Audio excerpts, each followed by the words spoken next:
So this is the module 1's one of the most important theorem, that is a simple graph with n vertices, and if it has k components, then at most it has this much edges. This is the proof. So you have to understand here one important thing, that is if a graph has n vertices, okay, total number of vertices n, okay, and the graph and the graph G is divided into different components like k1, k2, like that, some number of components it is divided.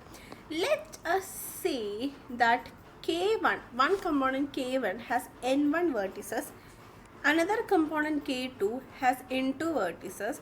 So total, and if all the components, if there are n components, let's say, sorry, k components are there, if there are k components, then we can have n1 plus n2, like that. The k component has k number of vertices. Total, you're going to get this total number of vertices n.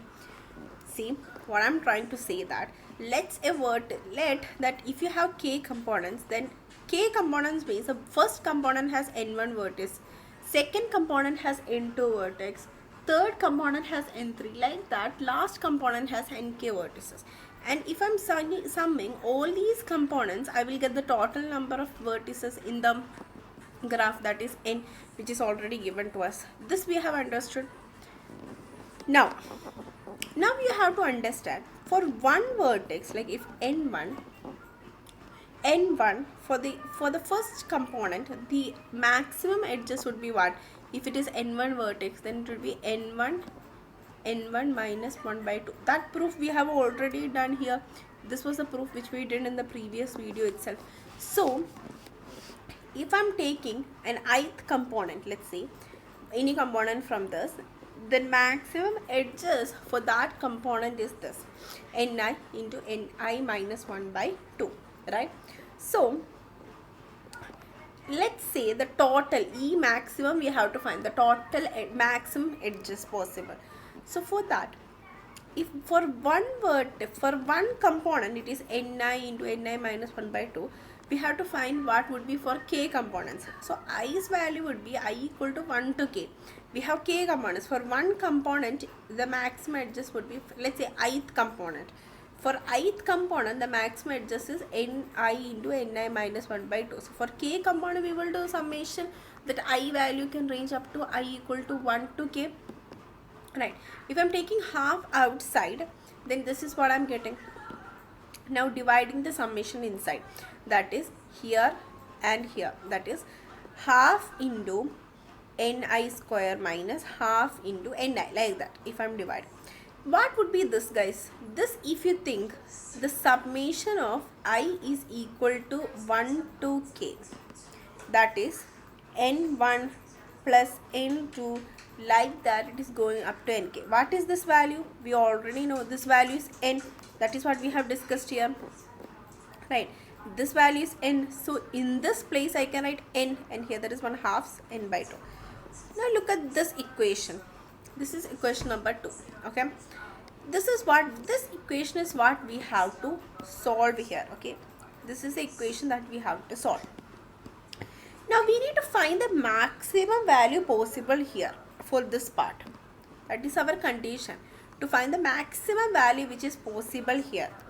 So we are solving this using this algebraic inequality. The maximum value possible for this is n square minus k minus 1 into 2n minus k. Now you may think how this algebraic inequality has come.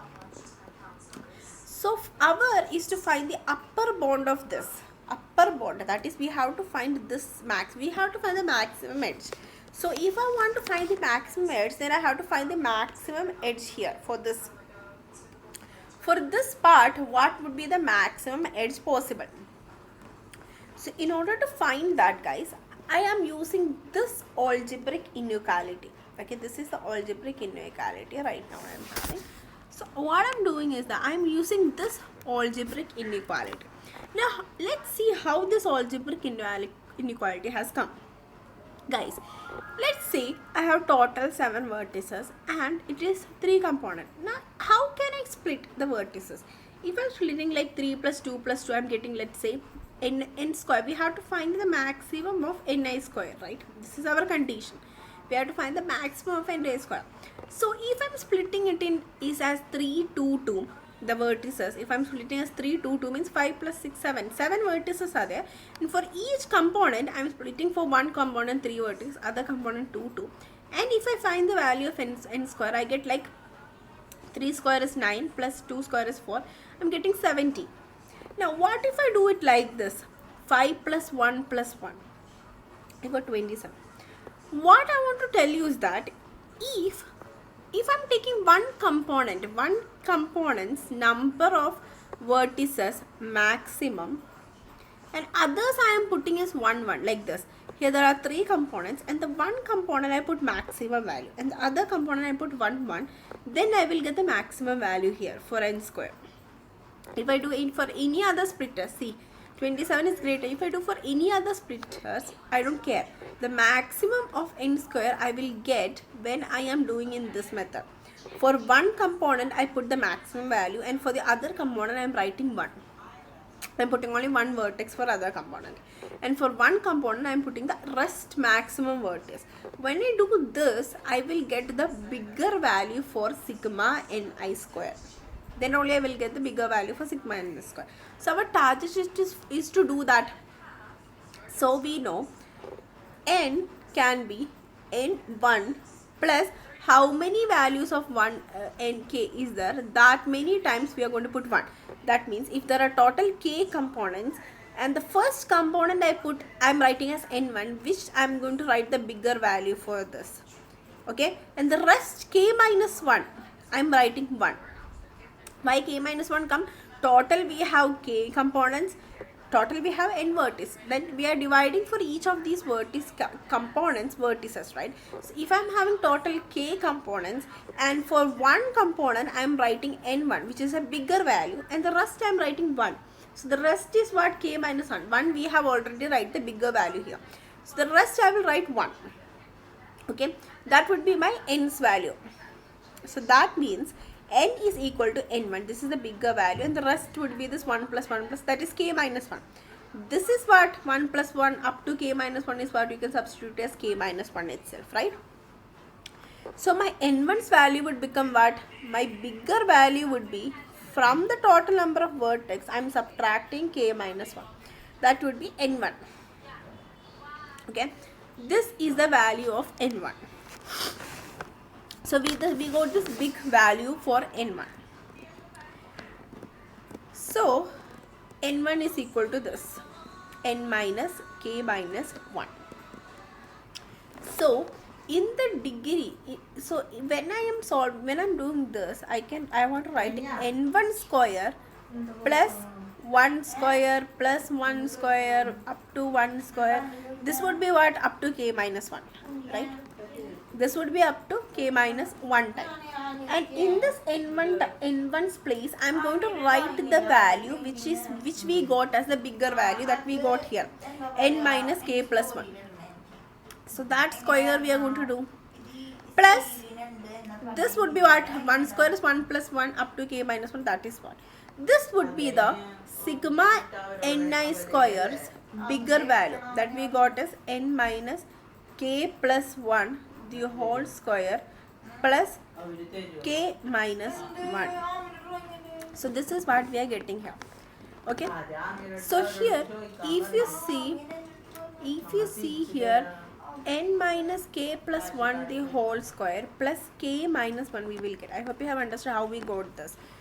We are writing this as n1, the big value, plus the rest of the components vertices are 1, 1. So the rest of, if there are k components, the rest of the components would be what? K minus 1. And the n1's big value we have found it is what? If you have total n vertices, then n1 plus rest, if I am giving k minus 1 vertices, right? The rest would be I am giving the number of vertices 1. So that would be what? K minus 1. So n1 would be what? N minus k minus 1. That is what we have written here. N minus k plus 1. Okay, now we have to expand this n minus k plus 1. That is what? N square minus 2n k minus 1 plus k minus 1 the whole square plus k minus 1. This is how we have done. We are expanding this is like It's like a square. We are expanding it like this. This is a minus b. This b is taken as k minus 1. I'll show you how we are expanding this. So here if you see, so here, wait a minute guys. So here if you see, we are expanding this. How? We are expanding it like this. N minus k minus 1 the whole square. Okay. So this n is taken as a, this is taken as b. So it's like a minus b the whole square, which we know a square, that is n square minus 2ab, that is minus 2n into k minus 1 plus k minus 1 the whole square. Okay, so we take k minus 1 the whole square. So we got here this n plus k plus 1. Fine. Now here what we did, here we took this, and here we are taking k minus 1 common from here. So I have 1 k minus 1 plus 1 here. That is what here, from these two, I'll show you, zoom it. From this two, I take k minus 1 common. Fine. So I took k minus 1 common. Then I have k minus 1 here, 1 k minus 1 here left, plus 1. Fine. So now I am having n square minus 2 n k minus 1 plus this would be what? This would be what? K. Fine. Now from here also I am taking k minus 1 common. When I did that, I get what? 2n. Here there is a 2n, and here I'm taking minus 2n, right? So here if you see, minus is here.